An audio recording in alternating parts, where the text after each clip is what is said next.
मानव सभ्यता की शुरुआत से लेकर आधुनिक काल तक मनुष्य ने विकास के कई सोपानों को पार किया है। आदि मानव ने सीखे कुछ नए नए प्रयोग और अपने समय के अनुसार आधुनिक बनकर कहलाई जनजातियां।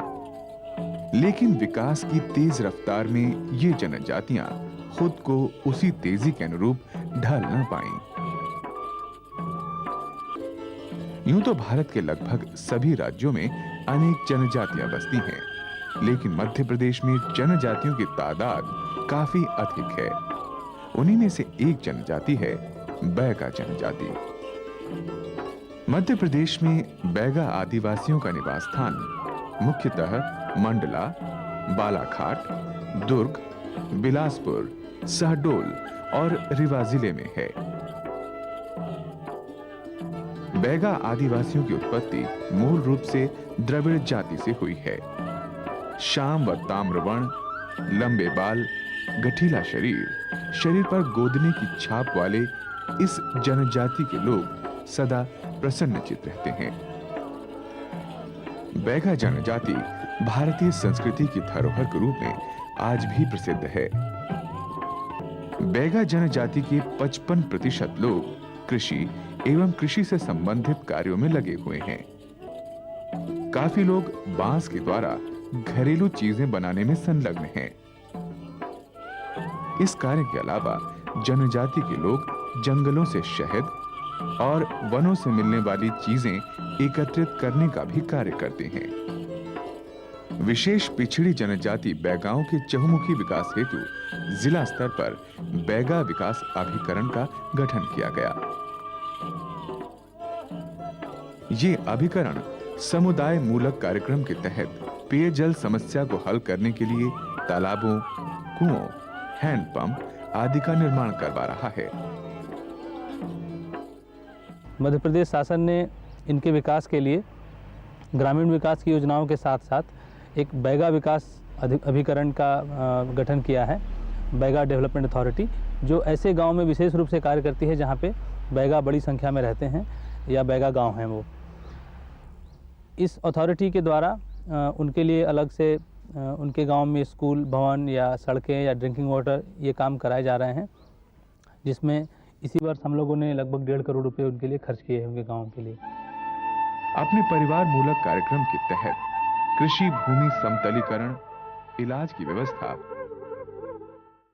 और शिक्षा की व्यवस्था भी करवा रहा है, जिससे बैगा जनजाति के लोगों के कल्याण में सरकारी मशीनरी की रफ्तार तेज हुई है और इनकी भलाई के लिए नई नई योजनाएं कार्यान्वित की जा रही हैं, जिसका समुचित लाभ आम से आम बैगा जनजाति व्यक्तियों को मिल रहा है। ज्यादातर बांस, लकड़ी भट्टे, छप्पर, घास फूस और खपरेल से बनने वाले ये घर पहाड़ों की तलहटियों के बीच बने होते हैं। घरों में आज भी पुरानी तरह के चूल्हे देखे जा सकते हैं।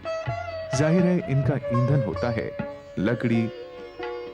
बैगा जनजाति के लोगों के मुख्य पकवान हैं पेज, भांजी, रोटी काटा। कृषि से परिचय के बाद बैगा लोग भी खेती बाड़ी से जुड़े। बेशक यहाँ की जमीन अधिक उपजाऊ नहीं है, फिर भी यहाँ के लोग सरकार द्वारा भूमि समतलीकरण के प्रयासों में कंधे से कंधा मिलाकर अनेक प्रकार की फसलें उगा रहे हैं। अपने पुरखों के द्वारा सिखाई गई शिकार विधा को भी ये लोग भूले नहीं हैं। ये लोग आज भी यदा कदा जंगलों में आखेट करते हैं। दूध, ढुलाई, मांस और घर की रक्षा के लिए बैगा जनजाति के लोग पशुपालन भी करते हैं। पौष्टिक चारे के अभाव में ये दुधारू पशु सिर्फ स्थानीय रूप से वनों द्वारा उपलब्ध घास फूस पर ही निर्भर होते हैं, जिससे दुग्ध उत्पादन अपेक्षित मात्रा में नहीं हो पाता। लेकिन सरकार के प्रयासों से यहाँ उन्नत किस्म के पशु नस्ल व पौष्टिक चारे के प्रबंध से अब विकास संभव हुआ है। हमारे यहाँ योजना होती है चरी चारा विकास कार्यक्रम। उसमें हम लोग 100% अनुदान पर गांव में जाके जो फॉडर होते हैं, पशुओं का चारा होता है, खास किस्म की घास होती है जैसे बरसीम, लूसर, ये सब हम लोग वहाँ पे बीज बांटते हैं। विनिमय के आधार पे सुअर, उन्नत नस्ल के सुअर और बकरा वगैरह प्रदान करते हैं। बैकयार्ड योजना है जिसमें कि रंगीन चूजा देते हैं। रंगीन चूजा मतलब जिनकी जो अपीयरेंस है वो देसी चूजा जैसे दिखती है, वो लगभग हम लोग 15 दिन का हो जाता है, उसके बाद प्रदान करते हैं। वो भी यही 50 चूजे देते हैं। एक योजना चली है जिसको गौ सेवा की योजना कहते हैं। हमारे यहाँ पे जो भी आदिवासी भाई कम से कम 10वीं कक्षा उत्तीर्ण हो, पढ़ा लिखा हो 10वीं कक्षा तक, तो उसको 6 महीने के लिए जिला स्तर पर पशुओं के प्रारंभिक उपचार की ट्रेनिंग दी जाती है। बैगा जनजाति के लोगों की वेशभूषा बड़ी खास होती है। यहाँ के पुरुष सामान्य दिनों में बंडी और पटका पहनते हैं, लेकिन खास मौकों पर इनके वस्त्रों में भव्यता नजर आती है। रंग बिरंगे कपड़ों के साथ पुरुष कुछ आभूषणों को भी धारण करते हैं, जिनका निर्माण वे स्थानीय रूप से स्वयं करते हैं।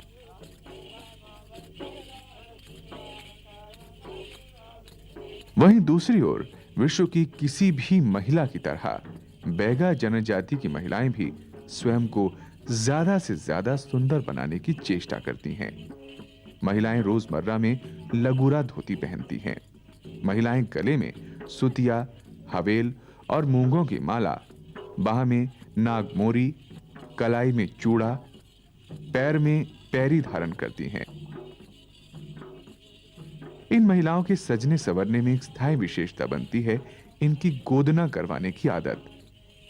माथे, हाथ, पांव पर तरह तरह की आकृतियों का गोदना महिलाओं की सुंदरता बढ़ाते हैं।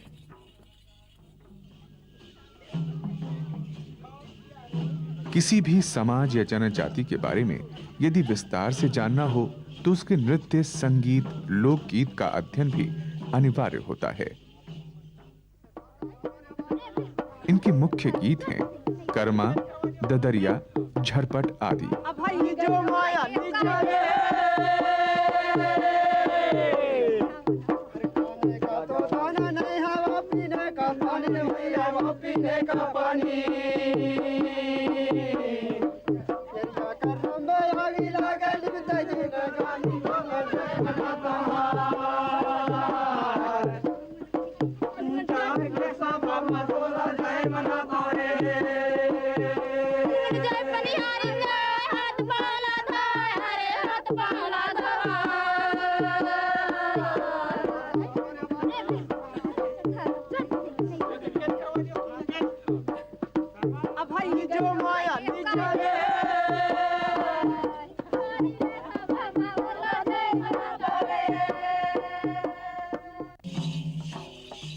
बैगा जनजाति के लोक नृत्य आज विश्व भर में प्रचलित हो चुके हैं। नाच गाने में प्रयोग में लाए जाने वाले इनके मुख्य वाद्य यंत्र हैं नगाड़ा, टिमकी, मांदर, तुरही, बांसुरी, तंगूरा आदि। इनके प्रमुख लोक नृत्य हैं कर्मा, शैला और रीना।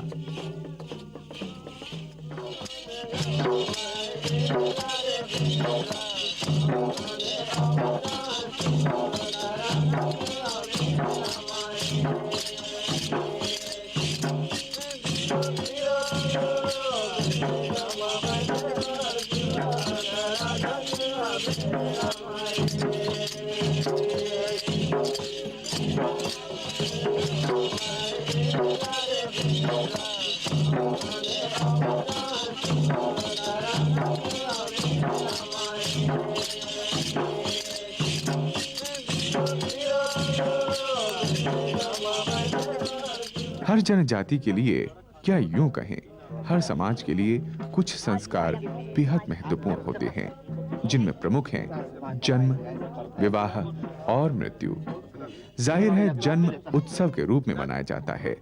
इसी प्रकार बैगा जनजाति के लोग भी जन्म को एक उल्लास का क्षण मानते हैं और खुशी के इन पलों को अपने पारंपरिक तरीकों से मनाते हैं। बच्चे के जन्म के अवसर पर गांव के मुखिया को आमंत्रित किया जाता है। जो दीप जलाते हैं। बाद में छोटे बच्चों के पैरों की धुलवाई करते हैं। मदिरा गिराई जाती है।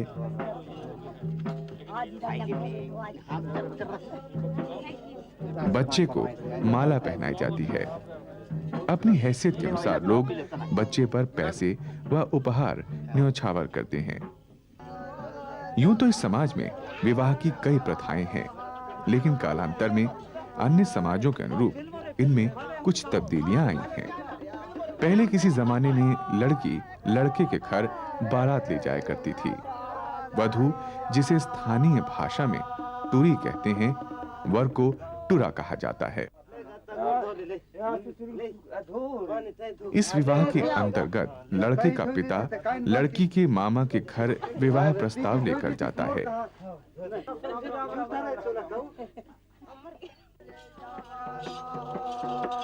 इसके बाद शादी का दिन निश्चित होता है, जब पूरी धूमधाम से लड़के वाले चढ़ा बारात लेकर तुरी के घर पहुंचते हैं। इनके रीति रिवाज हिंदू रीति से काफी मिलते जुलते हैं। यहाँ के लोग स्वयंवर एवं गंधर्व विवाह भी ज्यादा कला करते हैं।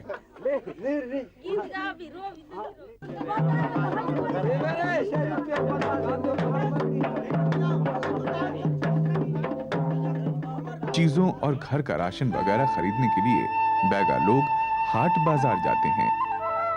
हाट बाजार हर हफ्ते कस्बों में लगता है। इन्हीं बाजारों में घर की आम जरूरतों की तमाम चीजें मिलती हैं। बर्तन, कपड़े, मसाले, अनाज, मिट्टी का तेल। अपनी स्थानीय रूप से उत्पादित वस्तुओं को ये लोग यहां लाकर बेचते हैं और यहां से अपनी जरूरत की चीजें खरीद कर ले जाते हैं, जैसे सब्जियां, मदिरा के लिए महुआ, मटके इत्यादि। मुख्य रूप से हिंदू धर्म अपनाने वाले बैगा जनजाति के लोगों के मुख्य उपासक देवी देवता हैं मरादेव, बड़ा देव, नारायण देव, मटिया, चंडी इत्यादि। प्रभु के आगे शीश झुकाना और व्रत इत्यादि इनकी धार्मिक आस्था के प्रतीक हैं।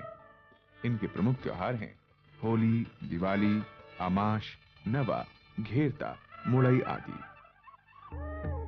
भोले भाले जनजातीय लोगों के शोषण को रोकने के लिए सरकार सदा सचेत रहती है। ऐसा देखने में आया है कि बाहरी लोग आदिवासी क्षेत्रों की भूमि पर अनाधिकृत कब्जे करने लगे थे, जिससे यहां के लोगों में पिछड़ापन, रोष व गरीबी बढ़ी थी। इस भू हस्तांतरण को रोकने के लिए सभी राज्यों में कानून बनाए गए हैं। मध्य प्रदेश में भी इस समस्या से निपटने के लिए मध्य प्रदेश भू राजस्व संहिता 1959 को लागू किया गया। इस संहिता की धारा 165 भू हस्तांतरण के खिलाफ अनुसूचित जनजातियों को समुचित सुरक्षा प्रदान करती है। गैर आदिवासी लोग आदिवासियों की आड़ में वनों का विनाश करने लगे। इस समस्या को देखते हुए नई वन नीति बनाई गई, जिसके कारण आदिवासी लोगों पर वनों में स्वतंत्र रूप से कार्य करने पर रोक लगी। इससे कुछ लोगों की आजीविका पर बुरा प्रभाव पड़ा, जिसे देखते हुए वन नीति में 1988 में संशोधन हुआ और एक नई वन नीति बनाई गई, जिससे जनजातीय लोगों और वनों के बीच सहजीवी संबंध पर विचार किया गया। इस नीति के आ जाने से आदिवासी वनों से निरंतर लाभ प्राप्त कर अपनी आर्थिक स्थिति में सुधार कर सके। बैगा लोग तेंदुपत्ता वनों से ही एकत्रित करते हैं। इस सिलसिले में वन विभाग की ग्राउंड फॉरेस्ट कमेटियां बनाई गईं, जो बैगा लोगों की तेंदुपत्ता संग्रहक समितियों के साथ मिलकर उनके तेंदुपत्ता व्यवसाय में काफी सहायता प्रदान करती हैं। इस प्रकार होने वाली आमदनी को शासन इन्हीं लोगों में बांट देता है। इस प्रकार लोगों की अतिरिक्त आय भी होती है। इसकी सफलता को देखते हुए ऐसी ही नीति अन्य वन उपज व्यवसायों में भी लागू किए जाने की योजना है। राज्य की 7 सबसे पिछड़ी जनजातियों में बैगा जनजाति भी एक है। इसे मानते और देखते हुए सरकार ने कई विकास की योजनाएं बनाते हुए अनुसूचित जनजाति विकास आयोग का गठन कर इन लोगों को परिवार मूलक कार्यक्रमों के अंतर्गत अधिक से अधिक सुविधाएं मुहैया करवाई हैं, जिससे इस जनजाति के विकास में तेजी आई है। राज्य में जनजातीय विकास की दिशा में कई प्रयास हुए हैं। बैगा जनजाति के रिहायशी क्षेत्रों में बच्चों के लिए विद्यालय, आश्रम और छात्रावास आदि का निर्माण किया गया। बेहद दुर्गम क्षेत्रों में रहने वाले शिक्षा से वंचित बच्चों के लिए सरकार ने शिक्षा गारंटी योजना चलाई है, जिसके अंतर्गत स्थानीय शिक्षा केंद्र खोले गए हैं, जहां बच्चे प्राथमिक शिक्षा प्राप्त करके शिक्षा की मुख्य धारा में आ जाते हैं। लेकिन जहां शिक्षा केंद्र भी खोला जाना संभव नहीं है, वहां क्षेत्र के शिक्षित व्यक्ति या गुरुजी को खोजकर स्थानीय शिक्षा केंद्र खोले गए हैं। इस तरह मंडला जिले में कुल 763 से भी ज्यादा स्थानीय शिक्षा केंद्र खोलकर यहां के बच्चों को शिक्षा का प्रकाश उपलब्ध कराया गया है। मध्य प्रदेश शासन की एक योजना है शिक्षा गारंटी योजना। ये स्पेशली ऐसे गांव के लिए है जहां पे देहात में या जंगल में या जो वंचित क्षेत्र हैं, पिछड़े हुए क्षेत्र हैं, उसमें छोटे छोटे हैबिटेशन में जहां स्कूल खोलना संभव नहीं था, वहां पर एक लोकल कोई पढ़ा लिखा युवक या गुरुजी को खोजकर और स्थानीय शिक्षा केंद्र शुरू किया गया है। इसमें अपने ज़िले में करीब 763 केंद्र खुले हैं और अधिकांश केंद्र ऐसे गांव में ही हैं जहां पे बैगा रहते हैं। तो इस प्रकार जो बैगा परिवार के छोटे बच्चे हैं वो अब प्राथमिक शिक्षा से जुड़ गए हैं और यही बच्चे आगे जाकर स्कूल में, नॉर्मल फॉर्मल स्कूल में आ जाएंगे। जनजाति की बालिकाओं में शिक्षा के प्रसार के लिए सरकार द्वारा कन्या साक्षरता प्रोत्साहन योजना चलाई जा रही है, जिसके अंतर्गत कन्या बैगा आश्रम खोले गए हैं।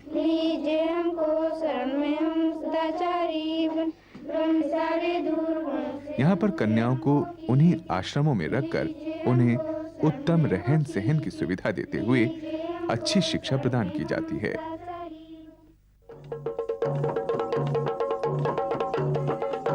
शिक्षा को संस्कृति से जोड़ते हुए बालिकाओं को उनकी परंपरा से जोड़े रखने का भी प्रयास किया जाता है।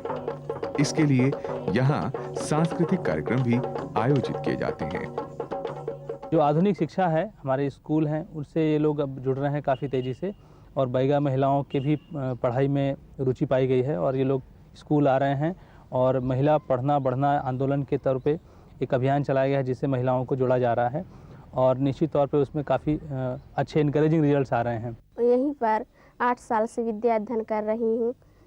हमें यहाँ भोजन में सुबह चाय नाश्ता, फिर 10 बजे भोजन दाल चावल और फिर शाम के समय रोटी सब्जी देते हैं। हमारे टीचरों ने यहाँ पर सभी विषयों की पढ़ाई हमें बहुत अच्छी से कराते हैं।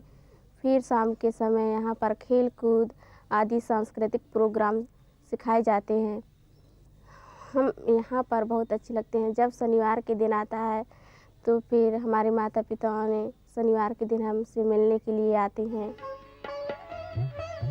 राज्य में बैगा जनजाति की महिलाओं को समानता व विकास के अवसर प्रदान करने के लिए महिला नीति बनाई गई है ताकि महिलाओं को भी सामाजिक प्रतिष्ठा प्रदान की जा सके।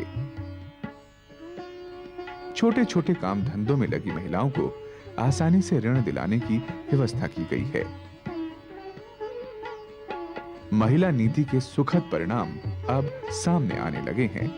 महिलाओं में अभूतपूर्व आत्मविश्वास पैदा हुआ है। बैगा परिवार की जो महिलाएं हैं उनको सेल्फ हेल्प ग्रुप में संगठित किया जा रहा है और ऐसे ग्रुप हमारे सारे विकास खंड में बने हैं। इन ग्रुप्स के माध्यम से फूड प्रोसेसिंग के काम हैं, कुछ कॉटन इंडस्ट्री है, इरिगेशन के लिए स्मॉल इरिगेशन प्रोजेक्ट्स हैं, फिशरीज़ के काम हैं, रेशम के भी काम हैं। इन सब में इनको जोड़ा जा रहा है और महिलाओं को एंटरप्राइज से जुड़ने के लिए प्रोत्साहित किया जा रहा है। इसमें काफ़ी अच्छे रिजल्ट्स आ रहे हैं और बैगा परिवार से जुड़ रहे हैं। समय समय पर तरह तरह की बीमारियां बैगा लोगों को अपनी चपेट में लेती आई हैं, जिनका इलाज ये लोग अमूमन झाड़ फूंक या देसी दवाओं से किया करते थे। देसी दवाएं बनाने की भी इनकी अपनी अलग रीति है, जिसमें लोग वनों से प्राप्त जड़ी बूटियों को औषधीय रूप देने से पहले उसकी पूजा करते हैं। जहाँ कैदी के छार बन गंदिरा मरा है वनस्पति उसके लायक नागा गए से वहाँ का है 12 गाड़ा का हम 13 गाड़ा धूप जला रहे हैं। चलो रे वनस्पति मनुष्य तन के लायक तैयार हो। बड़ी बीमारियों और आपात चिकित्सा के लिए इन क्षेत्रों को जरूरत थी आधुनिक चिकित्सा की। इनकी इस जरूरत का भी भरपूर ध्यान रखा है शासन व्यवस्था ने, जिसके परिणाम स्वरूप आज बैगा लोगों के रिहायशी क्षेत्रों में एलोपैथिक डिस्पेंसरियां, दवाखाने और अस्पताल चलाए जा रहे हैं, जिससे बैगा जनजातीय लोगों के स्वास्थ्य में उल्लेखनीय सुधार हुआ है। चिकित्सा शिविर हेतु हमारे यहाँ सुविधा उनको विशेष रूप से मिलती है। चिकित्सा सुविधा में हम गांव में जाकर के कैंप भी करते हैं।